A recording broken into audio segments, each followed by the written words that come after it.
Well, greetings out there in YouTube land, and welcome to today's big video, which will feature the contents of this massive box, which suffered a fair amount of damage on its way to the workshop.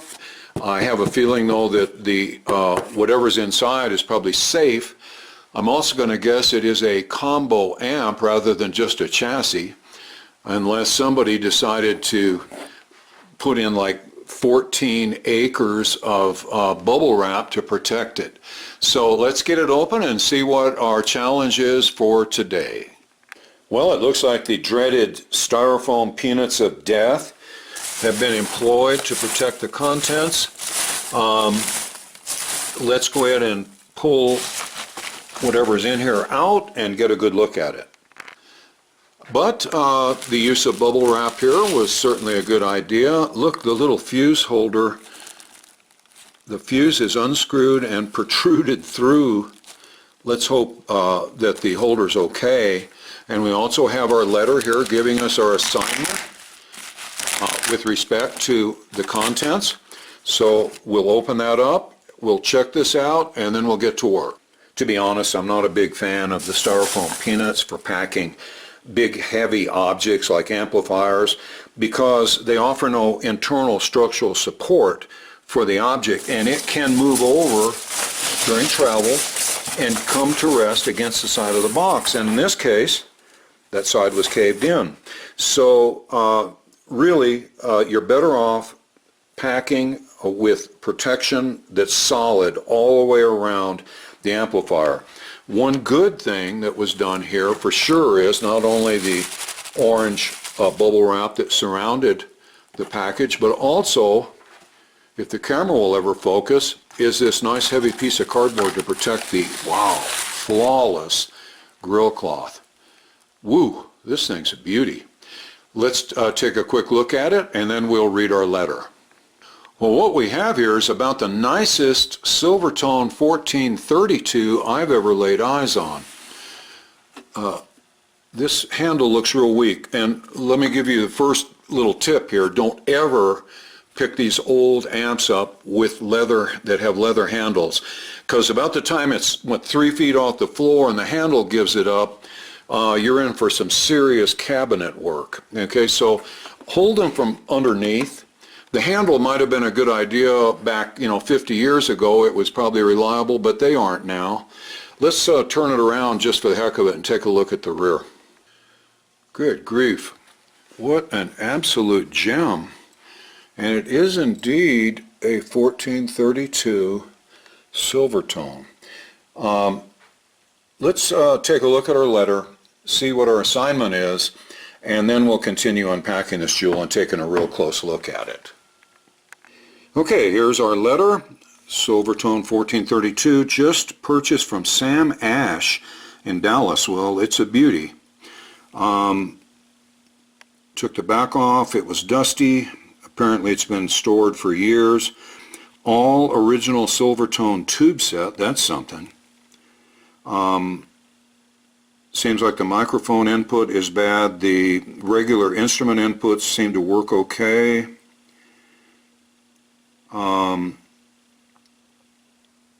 Let's see, check everything, replace what's necessary. I'm thinking probably recap.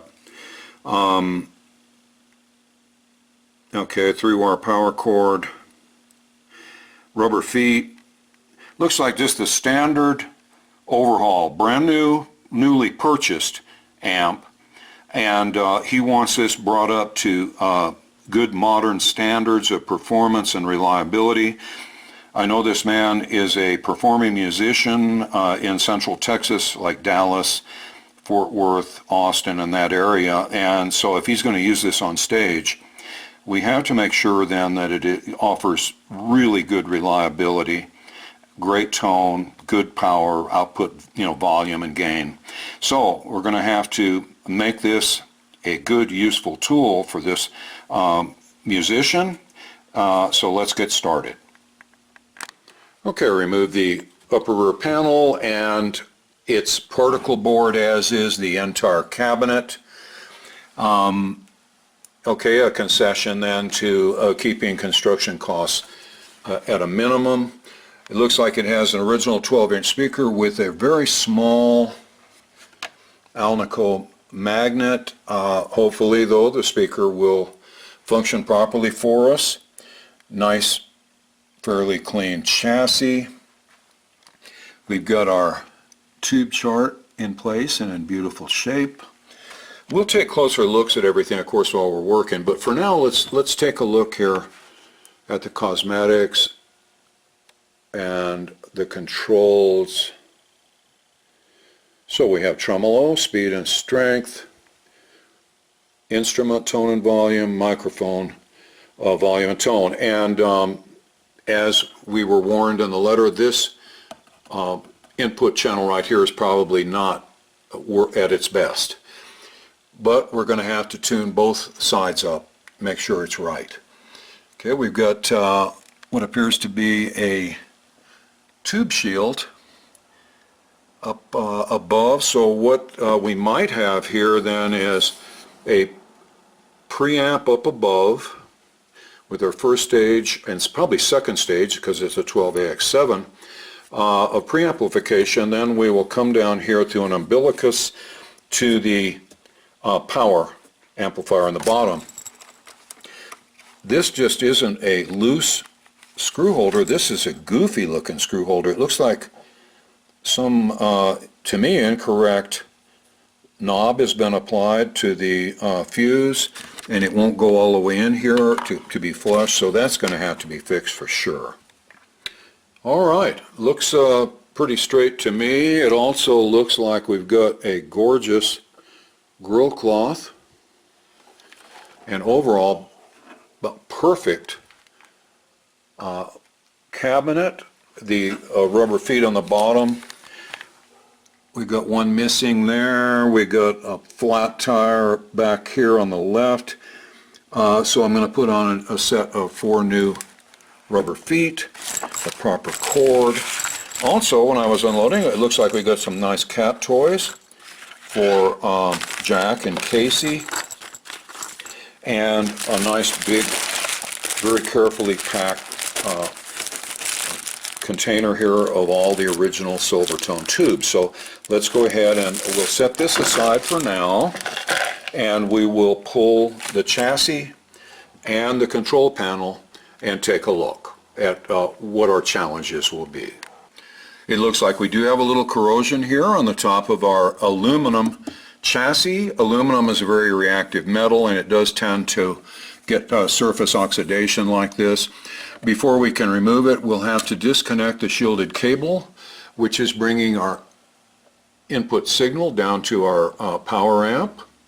We will have to disconnect the umbilicus, which provides both the 6 volts up here for both sides of our 12AX7 filament, and the umbilical cord also has to carry the B+ to the plates of the 12AX7 and enable the tremolo, volume, and tone controls for both inputs to communicate with the circuit of the amplifier. This will be connected, and also, of course, we'll have to separate the speaker from the output transformer secondary.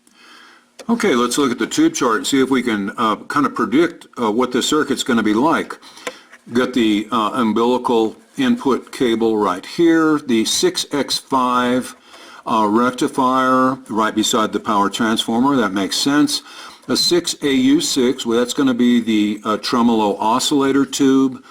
2 6V6s in double-ended output configuration, and 12AX7. Now remember, this is the 12AX7 that's on the chassis. There's also one up above on the control panel. So this one is probably going to, I'm going to say the first triode will be the last stage of amplification. The second triode will probably be a cathodiene phase inverter for the 2 output tubes. And this, of course, will be our preamplifier tube, probably 1 triode for instruments and 1 triode for microphone.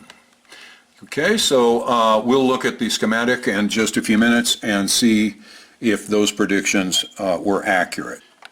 I have disconnected the 3 sets of wires that connected the chassis to the speaker and the control panel. I've also undone the 4, I believe they're number 8 nuts here that are holding the chassis in. So let's lift it up and out of the cabinet. All right, I've lifted the chassis out of the cabinet, and then after removing 6 wood screws that held the control panel in, you can see that they put aluminum foil as shielding for the preamp section, and here is the inside of the control panel. You're going to see a whole lot more of this as I go through it and replace capacitors and other components that have failed. Okay, so, or just need to be replaced.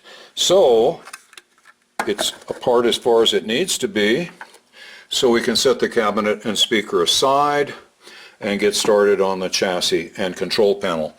Also, I noticed that these little spacers here that go into the end of the chassis on either side to keep it from being crushed if you over tighten the nuts, it looks like there were screws that held those pieces of wood to the chassis and that the wood is split out. So I'm going to have to use glue and clamps to correct the damage that's been done to these and then try to reinstall them in the chassis properly.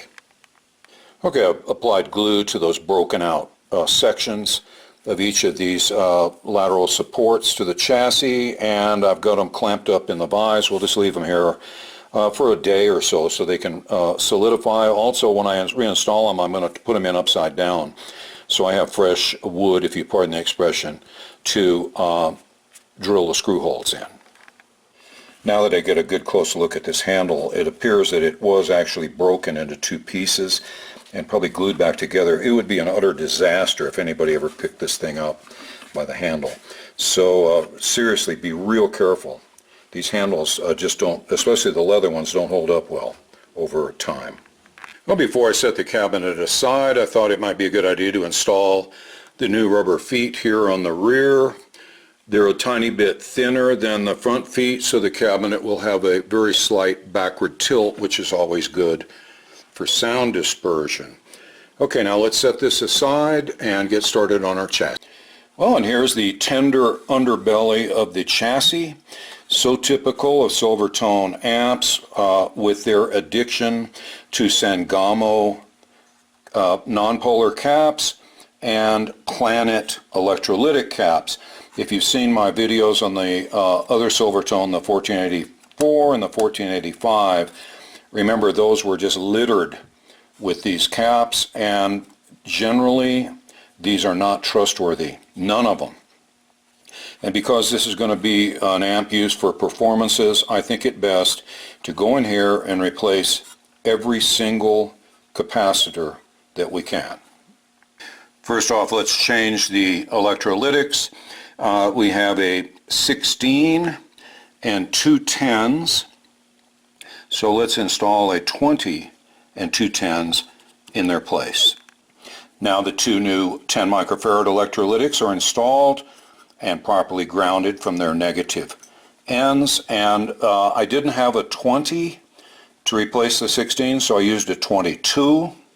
Now some of you will ask, or have asked actually, is it safe to go up, in this case 6 microfarads over the original 16? And I feel it is. I think the 16 was marginal. I think 20 would probably be more like it, and 22 should be no problem at all for that rectifier tube. One capacitor we can remove and not replace will be the so-called death cap coming off of the AC primary right here and going to ground. We'll just snip that out and leave it out of the circuit.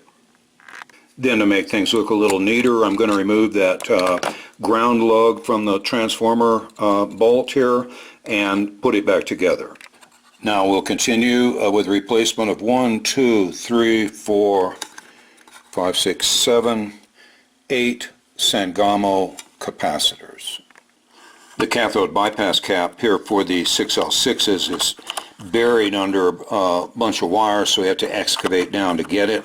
I've got it loose now, and we'll replace it. All the capacitors have been replaced except for the little trio here of 0.02 microfarad caps that form the oscillation loop for the tremolo, and now it's time to replace them. All right, all the capacitors have been replaced with brand new ones. We may end up having to rebias the 6V6s. This seems a little low to me. Also, we'll need to check the resistors to make sure that they're within proper tolerances. Decided now to replace the 2-wire power cord with a 3-wire. I'm in the process of removing the original cord from the circuit, and then we'll have to rewire the primary in the proper fashion. Alright, the new 3-wire power cord's installed through a nice fresh grommet. The white wire goes directly into the primary of the power transformer. The black wire goes to the power switch through the fuse and then into the other primary wire. And the green ground wire is soldered to a chassis lug. Okay, so that's done. And now let's take a look at the control panel, because you know darn well there's some capacitors and resistors up there that need to be checked out. As expected, there's two 0.003 tone caps, and what may end up being a real nightmare are the two coupling caps from the 12AX7 preamp tube. The upper wires here will be easy enough to get to, but boy, those bottom ones are going to be tough. I may have to end up pulling this whole board out so that I can gain access.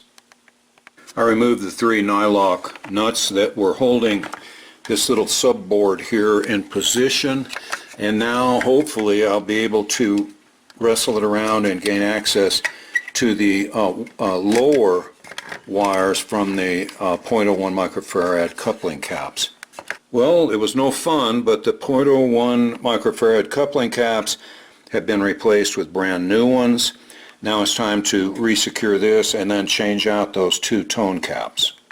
Now the little rubber mounted platform is reinstalled with those nylock nuts, and it should absorb vibration. I think it's a really good idea on your preamp tubes so you don't get any feedback.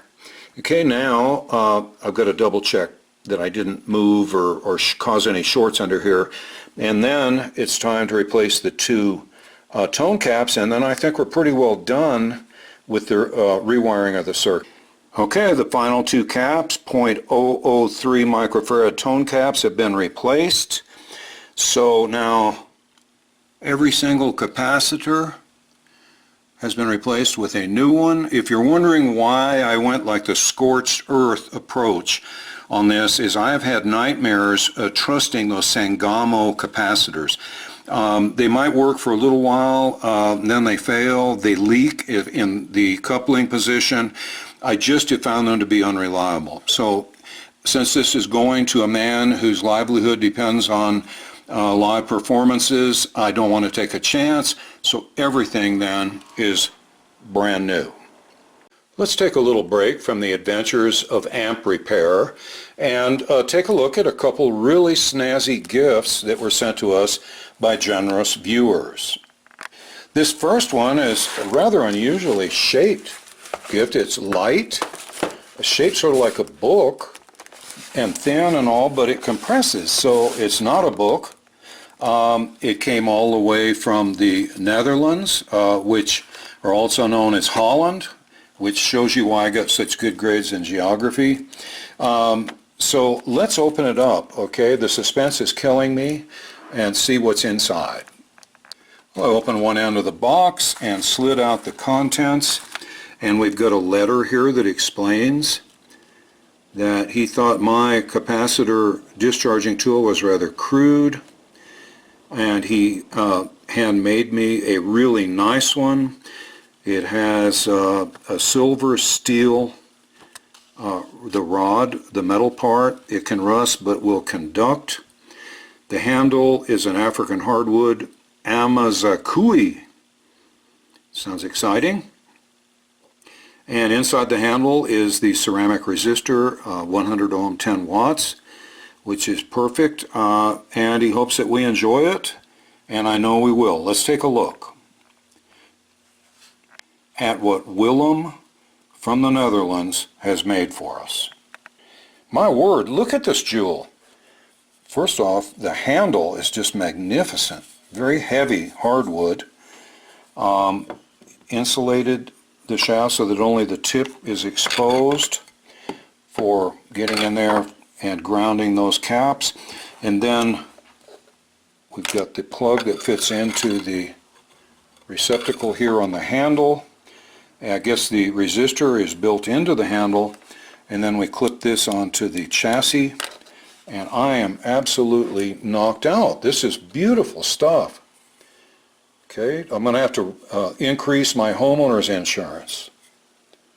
Look at this. Oh, look. Uncle Doug and Rusty cap discharge, 100 ohm, 10 watts. Well, Willem, I'll tell you, you are a craftsman and a gentleman. I will throw my very crude device into the nearest trash receptacle and proudly use this one from now on. Thanks so much. Well, our next box is kind of a more familiar size and shape. Has some of the snazziest rush stickers. Look at this. Aircraft on ground. That looks like something back from the 50s. Okay, I just love it.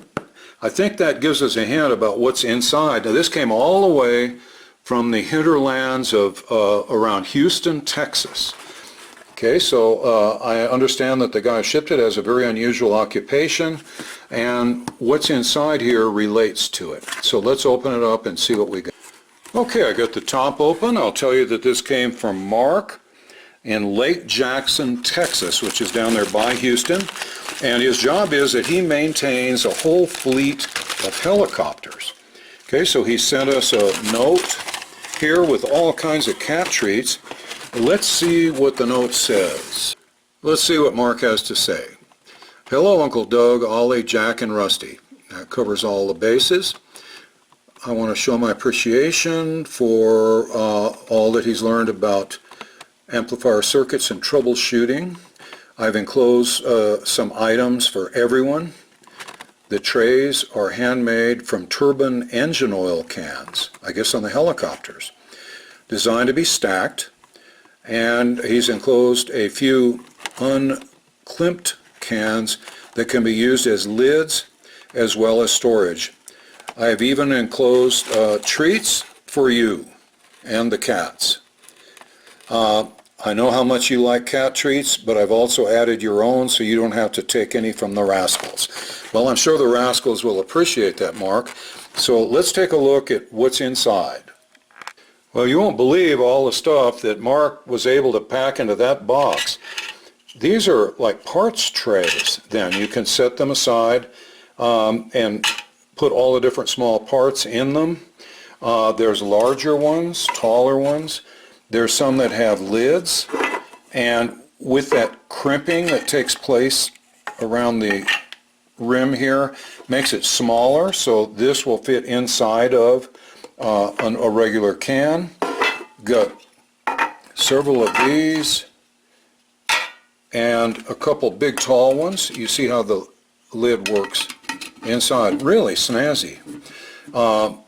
Some nice grain-free turkey biscuits, and gourmet beef cuts, jerky. I think that must be for me, although these look pretty tasty. Okay, I've never seen this type before, but I bet the cats are going to love it.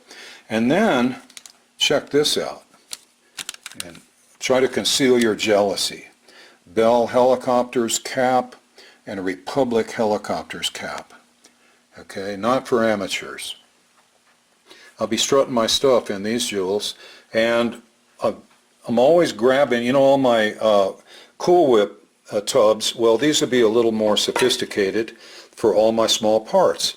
Okay, so Mark, I'll tell you, you really hit a home run here. I really appreciate it, I and all the rascals. So thanks so much for thinking of us. And let's get back now to our work on the little Silvertone 1432. I was getting ready to replace that goofy fuse holder cap with the proper one, and I checked, and the fuse is a 5 amp fuse, which seemed a little excessive to me, especially when the schematic says 2 amp is correct. So I can't stress enough, when you have a newly acquired amp like this, always check the fuse values to be sure that your circuit gets the protection that it needs. Okay, we're ready for our first tryout with tubes in place. Sure enough, every tube is marked Silvertone. I have a feeling that's the original tube set. I've connected my Eurotubes bias probes in series underneath the two 6V6s. And I have connected at the output transformer where the two speaker wires would normally be soldered. And I'm going to plug into the current limiter in case there are any problems, and the bulb will protect our circuit. And we've got the trusty audio frequency generator set to 200 cycles per second, which is not an unpleasant tone to listen to. We've got the output from the generator going into the input for instruments, which the owner of the amp said worked fine, or seemed to. And by comparison, the microphone input was sort of garbled and just really not usable. Okay, so let's just see if the amp works, and then we'll go from there. Switched on the power, pilot light came on. The current limiter bulb did not. In fact, it's not even generating any warmth, which is a good sign, so we're drawing very little current. Tubes are illuminating, and let's take a look at our bias probes. Well, let's see, rather low plate voltage, and in this case high plate current and not well matched at all. So let's switch the tubes in the sockets and make sure it's the tubes, not the sockets themselves. Okay, the tubes are switched. Remember, it was around 37 on the left, 26.4 on the right, and we see that it is the tubes because they have effectively reversed. Okay, so I'm going to have to dig in the stash, I guess, to see if I have any 6L6s that can match either one of these better. That's pretty far apart, okay, 10 milliamps. They don't have to agree exactly. I could see them being off by 5, but 10, it just seems a little excessive. For sake of accuracy, the tube in question is, of course, a 6V6, not a 6L6. Well, I looked in my tube stash and found what looked to me like an NOS GE6V6. Okay, it's a shame it's not a Silvertone, but we can always keep that and send it along with the amp, so the owner will have it. He'll have then all his original tubes. Turn this jewel on, and we'll let our values stabilize, and as you can see, we're getting some really nice agreement between those two tubes. It looks like that, what was that, 220 ohm bias resistor that I thought was too low. I guess it's just right for these. Okay, so let's go ahead and write these values down, calculate the plate dissipation. Meanwhile, let's see how the circuit is handling that 200 cycle per second tone from our signal generator. There's the volume. Wow. Plenty of volume. It sounds real clean. Let's check the tone control. Wow. Lots of treble. Bass. Okay, now let's pull this and check that pesky microphone input that was supposed to be a little shabby. Okay, here we go. Sounds just the same to me. Tone control has the same effect. Of course, you really can't tell till you put in a guitar signal, but I have a feeling that whatever was wrong with the microphone input may well have been resolved with the replacement of all the capacitors. Let's see about our tremolo.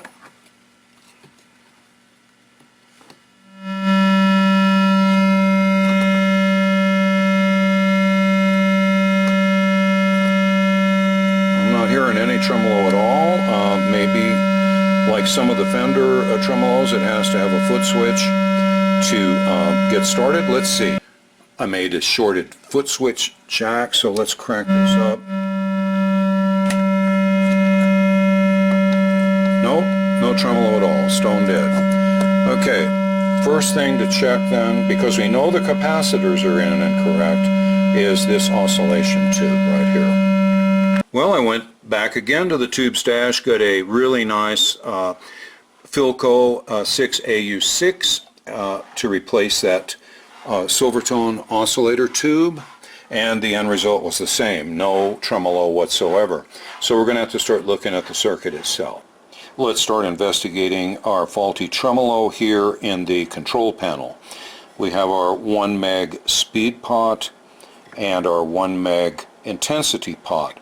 I've checked them both. The potentiometers are in perfect shape and they sweep just fine. There's 3 wires coming out of them. There's orange, black, and green, and I have marked them here on the schematic, and we know the pins that they will connect to after they pass through the umbilical cord and go in here. So next we can flip over the chassis and pick up where these wires leave off here at the plug. I'm checking all of the connections and components associated with the 6AU6 oscillation tube.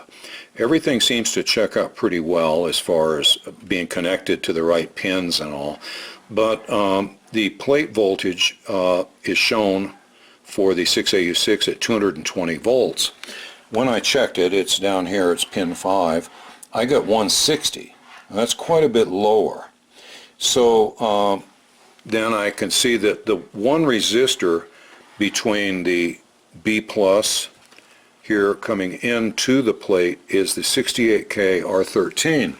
So I checked it here, and instead of 68K, it measures 80K. So that could bring that plate voltage down. I don't know that that could prevent the tube from oscillating, but this is way out of whack here. So let's replace this resistor. And fortunately, I just happen to have a little pack here of flame-proof 68K resistors. So let's install this after we remove the old one. Here's that new 68K resistor installed, and sure enough, it did increase the plate voltage of the 6AU6 oscillation tube, like about 15 volts or so. But that was not the problem with the tremolo. The problem was entirely of my doing. It was my mistake. And I thought about just editing that and concealing my foolishness, but it's too good a teaching opportunity not to discuss. And let me tell you how it happened. When I got down to the oscillation loop, I'd already replaced every capacitor in the chassis. This one right here in the center was the last to be replaced. And I only had one of these yellow 0.02 microfarad caps left, and it had extremely short leads.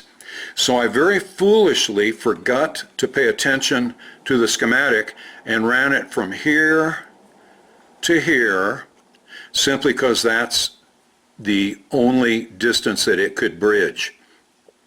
I sort of let practicality overwhelm common sense and reality, and I made a Z here, and in so doing I prevented the oscillation loop and the tremolo from functioning. By going back and tracing my work, I found this error and was able to install a proper 0.02 microfarad cap in the proper configuration. It doesn't match the others, and that was partly why I was going with that little short lead yellow one, but it sure works. Okay, now like I said, there's a lot to be learned from this type of mistake. Number one, no matter how experienced or confident you may be, mistakes are going to happen. You have to make hundreds of decisions when you're working on a circuit like this. And it's just human nature to every once in a while make an incorrect one. So when you're working on circuits like this or building them from scratch, always go back and assume that something you did was wrong. Check the values, check the wiring, Okay, and be very thorough about it, because odds are you'll find the error and it's probably yours. So, like I said, I'm going to swallow my pride, reveal this to you, but what's important is the customer's amp now works. And to prove it, let's test the tremolo now. All right, we have our 200 cycle per second tone. Let's turn up the intensity.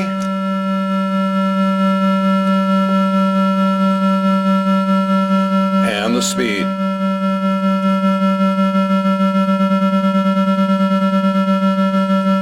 And both of these controls now work perfectly.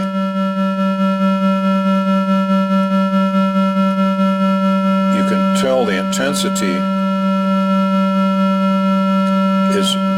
has really nice sweep from very slight tremolo to pretty darn intense tremolo.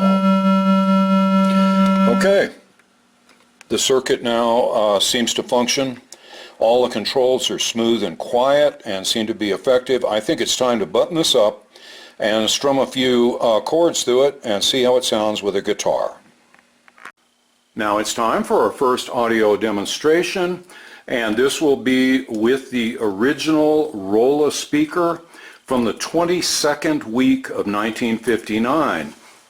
Okay, remember it has that tiny little Alnico magnet, and I'm not expecting great things from it. I plugged into the instrument input with the volume at 25% and the tone at 75%, which favors the treble. Let's see how it sounds.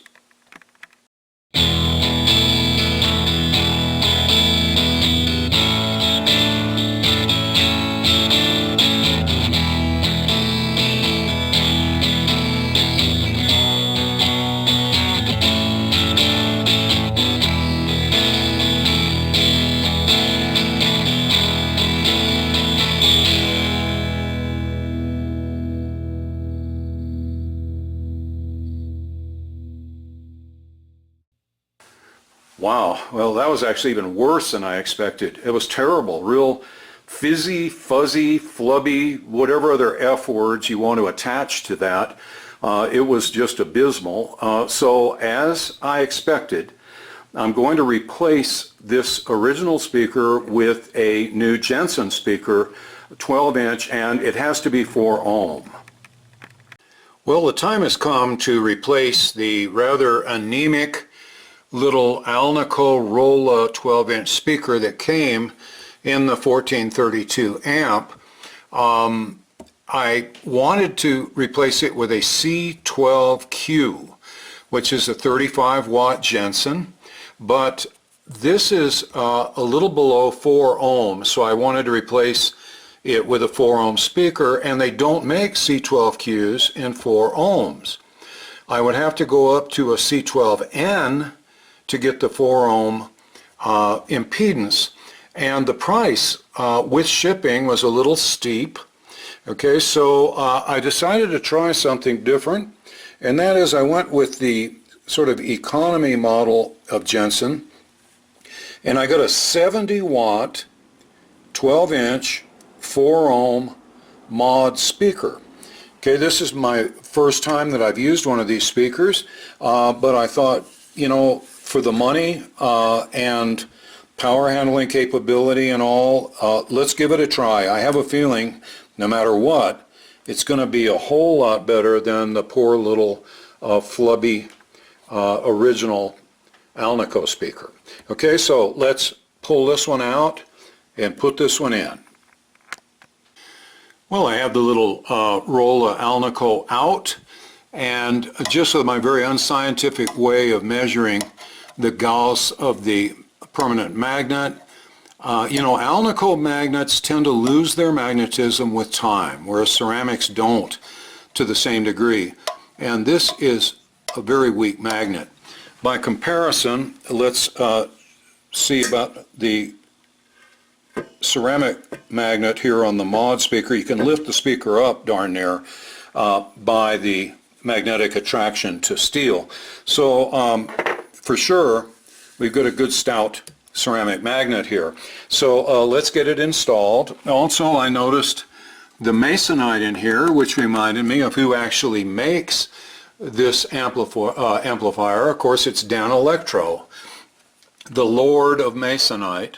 So whenever you see just kind of a flimsy masonite baffle like this, think to yourself, Dan Electro. Okay, let's install that new speaker. Well, a new Jensen Mod speaker fit in very nicely. No interference with any of the transformers or chassis. Also, I like to solder in my connections on a speaker. I know sometimes people will use those crimp clips and they'll put it on, and I can tell you that if that clip came loose in the middle of a one of your more stirring performances, bad things could happen to the output transformer. So I think it's always best to solder. All right, it's installed, and now let's put on the back and see how it sounds. Now that the new speaker is installed, let's do a side-by-side comparison with the original Alnico speaker compared to our new Jensen Mod speaker. Okay, the Alnico will go first, then the Jensen.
Well, I'd have to say that the difference was huge, and that the Jensen Mod speaker gives us plenty of bang for the buck.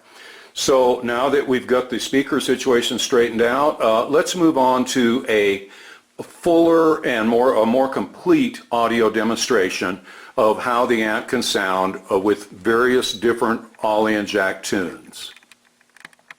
Well, it's time now for our audio demonstration. The new 12-inch Jensen Mod speaker has been installed. We have our trusty SM57 microphone aimed at the cone of that new speaker, and we have Ollie and Jack all tuned up and ready to go. And my plan is to show you the control panel where you can see the settings, what channel is plugged into, and what sort of pickups are being used on the guitar that is playing into the amp. So with that all clear, let's get started.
Well, that about does it for this epic video on the ubiquitous Silvertone Model 1432 amplifier.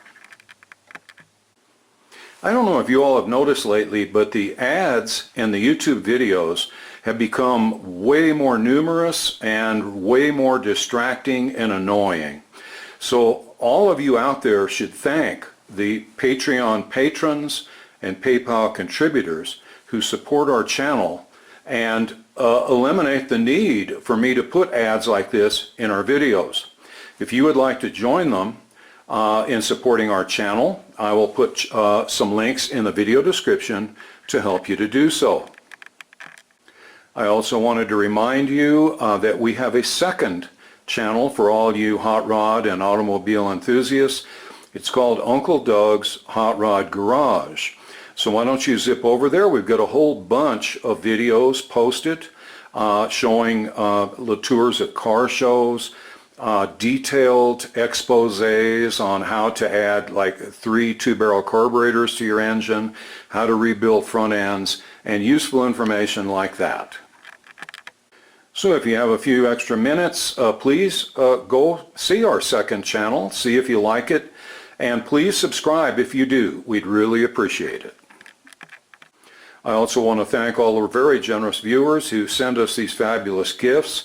I try to open all of them on camera so that we can all share in the joy of opening a gift and seeing what's inside. Really, you all are the most generous and kind people on earth, and I just want to tell you what an honor it is to interact with you during our videos and in the comments sections under the videos. And now it's time for our part 2 video, which will feature a fairly short but memorable drone flight over the sunny metropolis of El Paso, Texas, the downtown area, and looking south into Mexico. About half of all the structures you see will be Juarez, Mexico, and the mountains south in Mexico. So you won't be able to see any line of delineation because it's the Rio Grande River, but it's not going to be visible. El Paso has about 800,000 people, whereas Juarez has at least twice as many, probably 1.5 million or better. Okay, so it's quite a population area. Now the background music is my version of an old Kingston Trio tune, which goes back far enough that I hope that the eagle-eyed YouTube bot does not spot it and block the upload for a copyright violation.